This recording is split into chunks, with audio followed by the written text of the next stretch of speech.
10 साल 11 साल की अवधि को एक प्रेस कॉन्फ्रेंस में बांध देना ये बहुत ही कठिन काम है।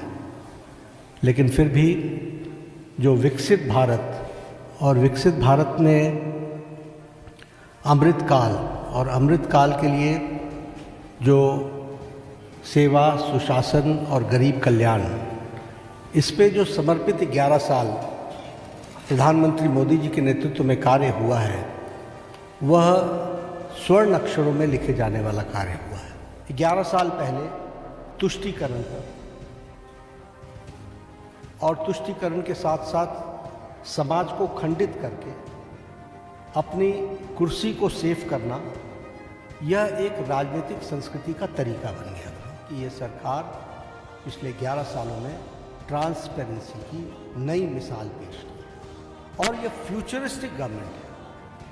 ये भविष्य को देख करके चलने वाली सरकार है। भविष्य को किस तरीके से हम आगे देश को ले जाना चाहते हैं, इसके बारे में सोच करके काम को करने वाली सरकार है। आज हम मतलब मैं नहीं, भारत का आम नागरिक कहता है मोदी है तो मुमकिन, और ये मोदी जी की ही सोच रही है। सबका साथ, सबका विकास, सबका विश्वास, सबका प्रयास। नरेंद्र मोदी के नेतृत्व वाली भारतीय जनता पार्टी की सरकार ने अपने 11 साल का कार्यकाल पूरा कर लिया है। इस अवसर पर पार्टी के राष्ट्रीय अध्यक्ष जेपी नड्डा ने सोमवार को पार्टी मुख्यालय में एक प्रेस कॉन्फ्रेंस को संबोधित किया। इस अवसर पर नड्डा ने कहा कि पिछले 11 सालों में हम सबका साथ, सबका विकास, सबका विश्वास, सबका प्रयास के मंत्र को लेकर आगे बढ़ रहे हैं। उन्होंने कहा कि इन 11 सालों में पीएम मोदी के नेतृत्व वाली केंद्र सरकार ने भारत की राजनीति की संस्कृति को बदल दिया है।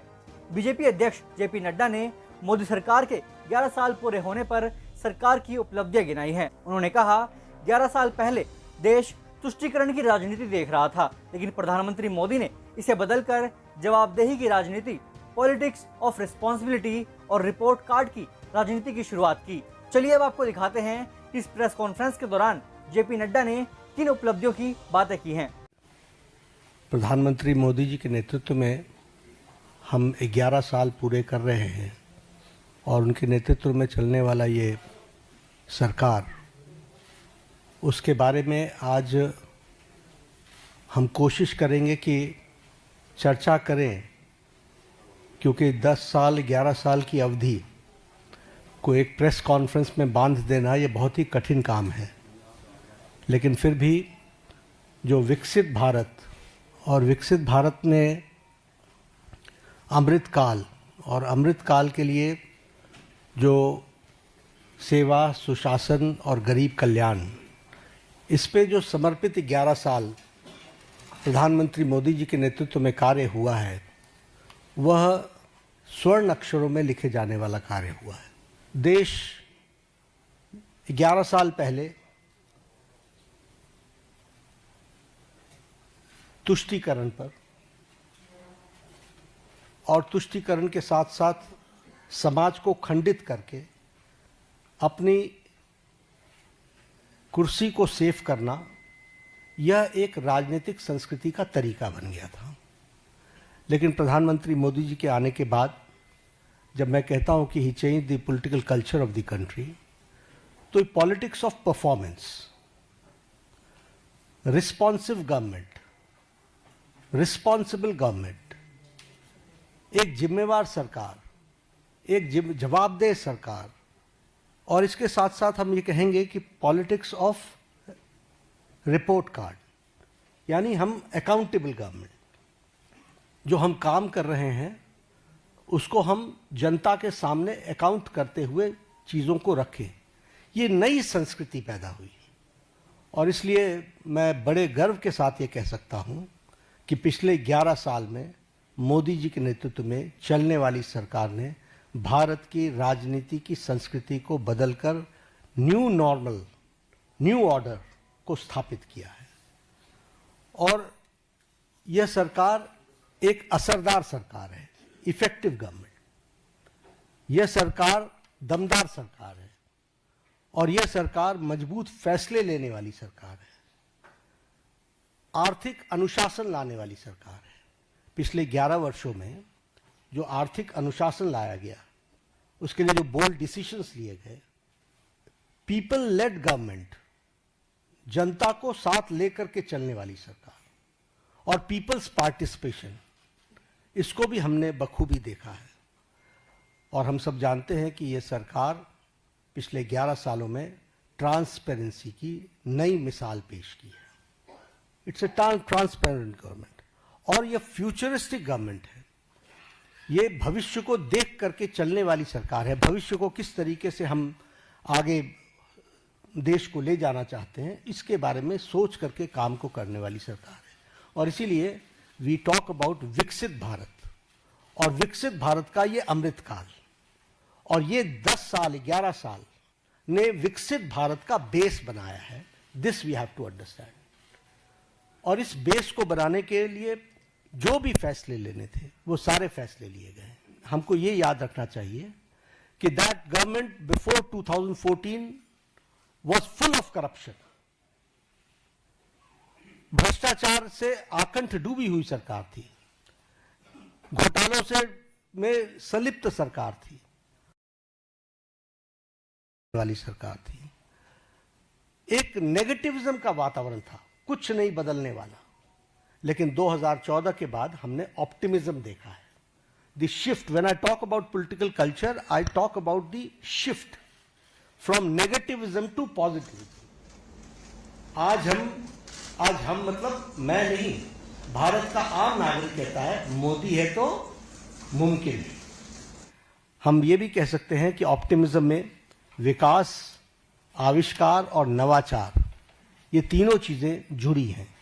आज हम डेवलपमेंट भी कर रहे हैं, और उसके साथ साथ हम बेस्ट प्रैक्टिसेस भी ला रहे हैं, नवाचार भी हो रहा है, और इस तरीके से विकास के काम को आगे बढ़ाया है।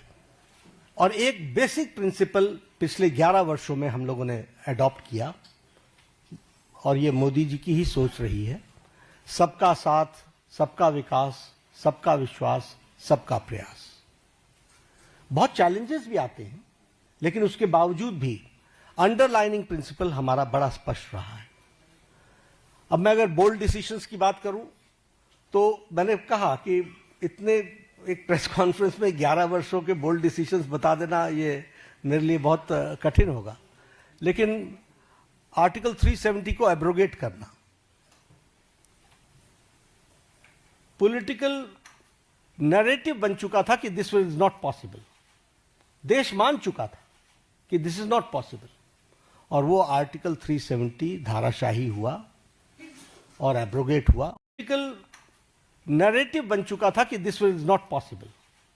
देश मान चुका था कि दिस इज नॉट पॉसिबल, और वो आर्टिकल 370 धाराशाही हुआ और एब्रोगेट हुआ, वो हम सबको पता है। और आप ही सोचिए, आप ही लोग कहते थे, सब लोग, लोकसभा में टर्नआउट 58.46% रहा, और विधानसभा J&K के इलेक्शन में turnout was 63%. This is the change, and this is the result of the bold decision taken. अगर हम उसी तरीके से बात करें एबोलिशन ऑफ ट्रिपल तलाक, सब लोग जानते हैं कि ट्रिपल तलाक मानवता के लिए और ह्यूमैनिटी के लिए और महिलाओं के लिए एक बहुत बड़ी त्रासदी थी, ट्रेजेडी थी। लेकिन चुप बैठे हुए थे, सुप्रीम कोर्ट भी बोल रहा था।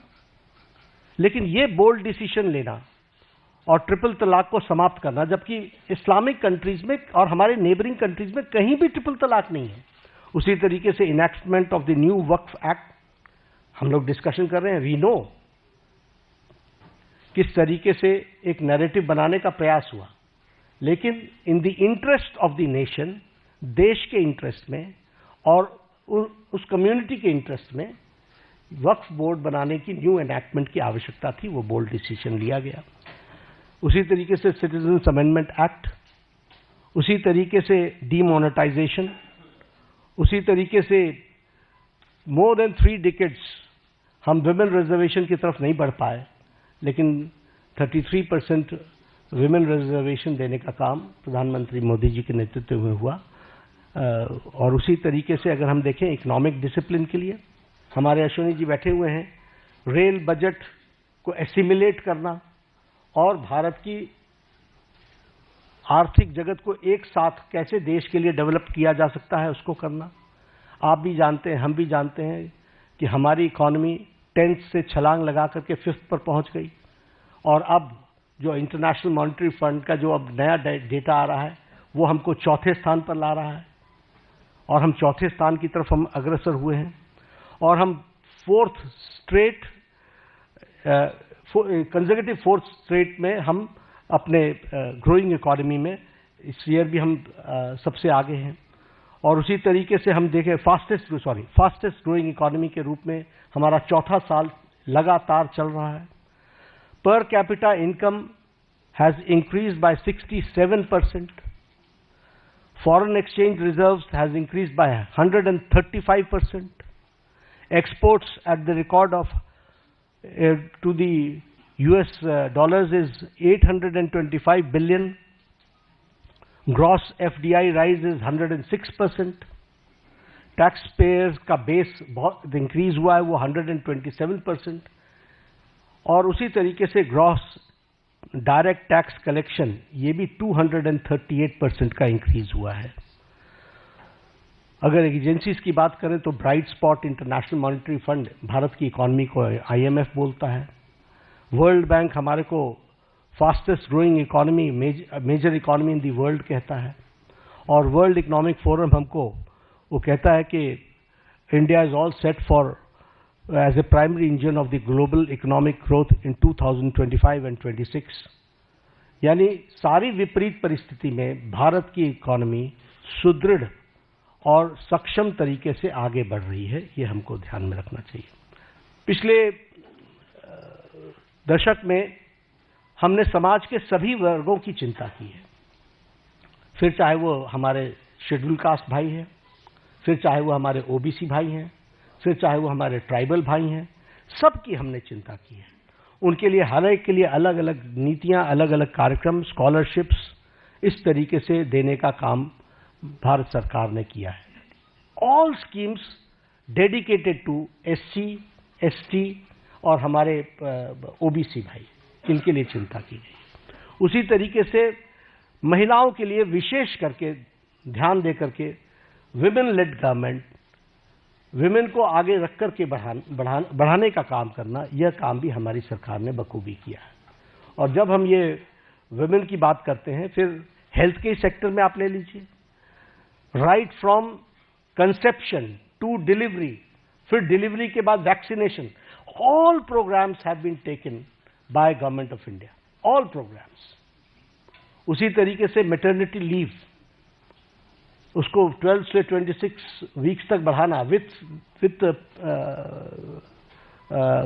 Salary, with payment. और उसके साथ साथ बच्चे पैदा होने पर उनको मातृवंदना में योजना के साथ फाइनेंशियली सपोर्ट करना, ये सारी चीज़ें बताती है। और उसी तरीके से अगर हम देखें तो महिलाओं को, फिर चाहे आपने देखा इसरो में भी जब तस्वीर आई, जब चंद्रयान पे उतरा था, तो सबसे ज़्यादा आपको वहाँ पर साइंटिस्ट महिलाएं दिखी थी। अगर आप देखें तो पायलट्स बनाने से लेकर के, आर्मी में कमीशन देने से लेकर के, NDA में भर्ती से लेकर के, अभी NDA से भी पास आउट हो गए हमारे गर्ल स्टूडेंट्स, गर्ल कैडेट्स।